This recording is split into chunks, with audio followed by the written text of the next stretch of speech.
د پکتیا ولایت په مرکز ګردیز او 14 ګونو ولسوالیو کې د دې ولایت د کلیو پراختیا ریاست تر نظارت لاندې او د خوړو نړیوال پروګرام په مالي ملاتړ د خوراکي او نغدي پیسو مرستې وشوې.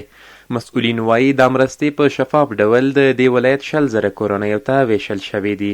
پکتیا ولایت ټول 100,000 کورنۍ دي مستفیدې شوي دي او په آینده کې مستفید کیږي.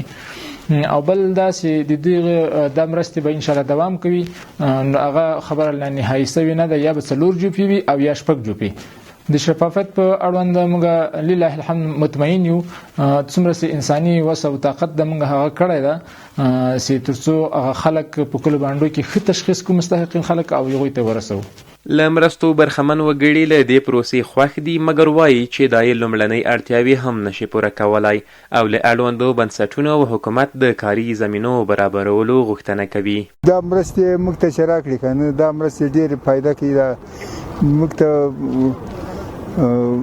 پیسې هم راکړي او دغه مرستې هم راکړي.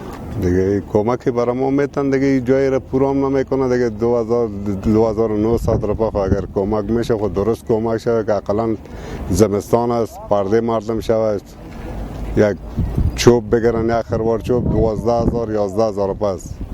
دغه لاول مرسته ماته ملاو شوې ده.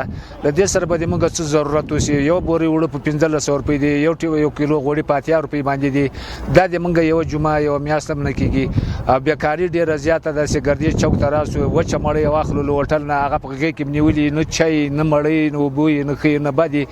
د مرستو دا لړۍ د هیواد په ټولو ولایتونو کې دوام لري چې هرې کورنۍ ته 2,900 افغانۍ او یا د دې پیسو معادل خوراکي توکي ورکول کیږي او هم د ماشومانو او شیدې ورکوونکو میندو لپاره تغذیوي او وقایوي مواد ورکول کیږي.